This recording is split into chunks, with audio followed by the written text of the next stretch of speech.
नमस्कार, प्रणाम। मैं सुजीत मिश्रा। भारत और पाकिस्तान के बीच हुए क्रिकेट मुकाबले के बाद, भारत की हार के बाद भारत में तमाम पाकिस्तान परस्त लोगों की पहचान की गई, पटाखे फोड़े गए। तमाम ऐसे लोग मिले जो पाकिस्तान जिंदाबाद के नारे भी लगा रहे थे। उन सब के खिलाफ केंद्र और राज्य सरकार कार्रवाई कर रही है। उन कार्रवाइयों में एक UAPA एक्ट का भी जिक्र किया गया है और जो बहुत ही खतरनाक है। आज मैं आपको बताने जा रहा हूं कि UAPA एक्ट है क्या और कितना मजबूत और कितना खतरनाक है उन लोगों के लिए जो पाकिस्तान जिंदाबाद या पाकिस्तान का भारत में समर्थन कर रहे हैं, जिन पर यह एक्ट लगा हुआ है। सबसे पहले आपको बता देता हूं कि UAPA का फुल फॉर्म है अनलॉफुल एक्टिविटीज प्रिवेंशन एक्ट।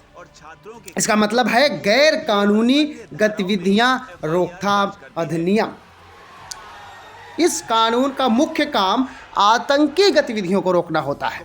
इस कानून के तहत पुलिस ऐसे आतंकियों, अपराधियों या अन्य लोगों को चिन्हित करती है जो आतंकी गतिविधियों में शामिल होते हैं। इसके लिए लोगों को तैयार करते हैं या फिर ऐसी गतिविधियों को बढ़ावा देते हैं। इस मामले में भारत की सबसे बड़ी जांच एजेंसी NIA यानी राष्ट्रीय जांच एजेंसी को काफी शक्तियां होती हैं। यहां तक कि NIA महानिदेशक चाहे तो किसी मामले की जांच के दौरान संबंधित व्यक्ति की संपत्ति को कुर्क या जब्त भी करवा सकता है।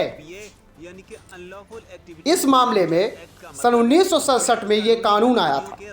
2019 में तत्कालीन BJP गवर्नमेंट ने इस संशोधन करके इसे और मजबूत बना दिया है। UPA कानून 1967 में लाया गया था। इस कानून को संविधान के अनुच्छेद 19(1) के तहत बुनियादी आज़ादी पर तर्कसंगत सीमाएं लगाने के लिए लाया गया। पिछले कुछ सालों में आतंकी गतिविधियों से संबंधित पोटा और टाडा जैसे कानून खत्म कर दिए गए हैं, लेकिन UAPA कानून अब भी देश में मौजूद है और पहले से ज्यादा मजबूत है। अगस्त 2019 में इसका संशोधन बिल संसद में पास हुआ था। इसके बाद इस कानून को ताकत मिल गई कि किसी व्यक्ति को भी जांच के आधार पर आतंकवादी घोषित किया जा सकता है, यानी कि टेररिस्ट डिक्लेयर किया जा सकता है। पहले आसक्ति केवल किसी संगठन को लेकर के थी, लेकिन इस एक्ट के तहत किसी संगठन को आतंकी घोषित किया जाता था। सदन में विपक्ष की आपत्ति पर गृह मंत्री अमित शाह ने कहा था कि आतंकवाद को जड़ से मिटाना सरकार की प्राथमिकता है, इसलिए यह संशोधन बेहद जरूरी है। इस कानून के तहत किसी व्यक्ति पर शक होने मात्र से ही उसे आतंकवादी घोषित किया जा सकता है, यानी कि अगर NIA को आप पर शक है कि आप टेररिस्ट एक्टिविटीज में हैं तो आपको आतंकवादी घोषित किया जा सकता है। इसके लिए उस व्यक्ति का किसी आतंकी संगठन से संबंध दिखाना भी जरूरी नहीं होता।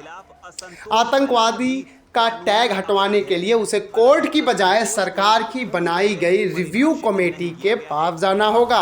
हालांकि बाद में कोर्ट में अपील की जा सकती है। इस कानून का दायरा बहुत ही व्यापक, बहुत ही बड़ा है।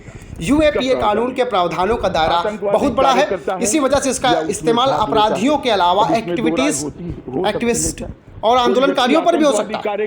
UAPA के सेक्शन 20 के तहत भारत की क्षेत्रीय अखंडता पर सवाल करने को भी गैर कानूनी गतिविधियों में शामिल माना गया है। हालांकि एक्टिविस्ट आपत्ति जताते रहे हैं कि महज सवाल करना गैर कानूनी कैसे हो गया।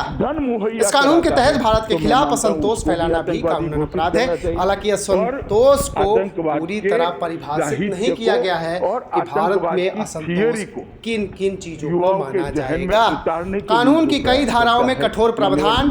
UAPA में धारा 18, 19, 20, 38, 39 के तहत केस दर्ज होता है। धारा 38 तब लगती है जब आरोपी के आतंकी संगठन से जुड़े होने की बात पता चले। धारा 39 आतंकी संगठन को मदद पहुंचाने पर लगाई जाती है। इस एक्ट के सेक्शन 43D(2) में किसी शख्स की पुलिस कस्टडी की अवधि दोगुना करने का प्रावधान है। इस कानून के तहत पुलिस को 30 दिन की कस्टडी मिल सकती है, वहीं न्यायिक हिरासत 90 दिन की हो सकती है। बता दें कि अन्य कानूनों में अधिकतम अवधि इस कानून में जानकार बताते हैं यूएपीए केस दर्ज किया हुआ है तो उसे अग्रिम जमानत नहीं मिल सकती, एंटीसिपेटरी बेल नहीं मिल सकती। यहाँ तक कि अगर पुलिस ने उसे छोड़ दिया है तब भी उसे अग्रिम जमानत नहीं मिल सकती है। दरअसल कानून के सेक्शन 43D(5) के मुताबिक कोर्ट शख्स को जमानत नहीं दे सकता है अगर उसके खिलाफ प्रथम दृष्टया केस सारे सवाल उठाए। गैर कानूनी संगठनों, आतंकवादी गैंग और संगठनों की सदस्यता को लेकर इसमें कड़ी सजा का प्रावधान है। सरकार द्वारा घोषित आतंकी संगठन का सदस्य पाए जाने पर आजीवन कारावास की सजा मिल सकती है, लेकिन कानून में सदस्यता की कोई स्पष्ट परिभाषा नहीं है। कई एक्टिविस्टों पर इस कानून के तहत केस दर्ज हो चुके हैं। मुझे तो मालूम नहीं पड़ता। फिर भी और बात है कि इस कानून के अलग मायने भी निकाले जा सकते हैं, लेकिन ये कानून अगर सही तरीके से काम कर रहा है या सही तरीके से काम करेगा तो कम से कम देश विरोधी गतिविधियों में संलिप्त लोगों की पहचान हो। अगर वहां पर देश हित में तो जिन लोगों के खिलाफ क्रिकेट के जोश में पाकिस्तान जिंदाबाद के नारे लगा चुके हैं या लगा रहे हैं, या पाकिस्तान या अन्य देश विरोधी जो विरोधी राष्ट्र हैं उनके समर्थन में ट्वीट, फेसबुक कुछ कर रहे हैं, हम बच के रहिए क्योंकि यूएपीए लग गया और कहीं आपकी संलिप्तता किसी संगठन के साथ कमेटी भी अगर इसको रिजेक्ट करती है, जुड़े मिले तार तो जिंदगी आप कोर्ट में जाने बर्बाद होने वाली है। हर व्यक्ति को इसलिए है और वो राष्ट्र के प्रति अधिकार है जिसको कोई दिखना चाहिए इस कानून में नहीं ले। और अब ये कहते हैं कि व्यक्ति को करने की जरूरत है। मैं दो उदाहरण देना चाहता हूँ। अभी यूएन ने मौलाना मसूद अजहर को टेररिस्ट घोषित किया और टेररिस्ट घोषित करने के लिए जो प्रियम्बल बनाया गया, उसके प्रियम्बल में बड़ी खूबसूरती से बहुत डिटेल में इसका वर्णन किया मान्यवर कि हम एक के बाद एक आतंकवादी संस्थाओं को आतंकवादी संस्था घोषित कर रहे हैं। ये मौलाना साहब जो है वो संस्था को बंद कर दूसरी संस्था कर देते हैं, फिर से 2 साल तक वो संस्था को आतंकवादी संस्था घोषित करने की प्रक्रिया करते हैं। जैसे ही घोषित होती है वो बंद कर तीसरी संस्था खोल देते हैं। आतंकवाद व्यक्ति की मंशा में होता है साहब, आतंकवाद संस्थाओं में नहीं होता। संस्था कैसे बनती है?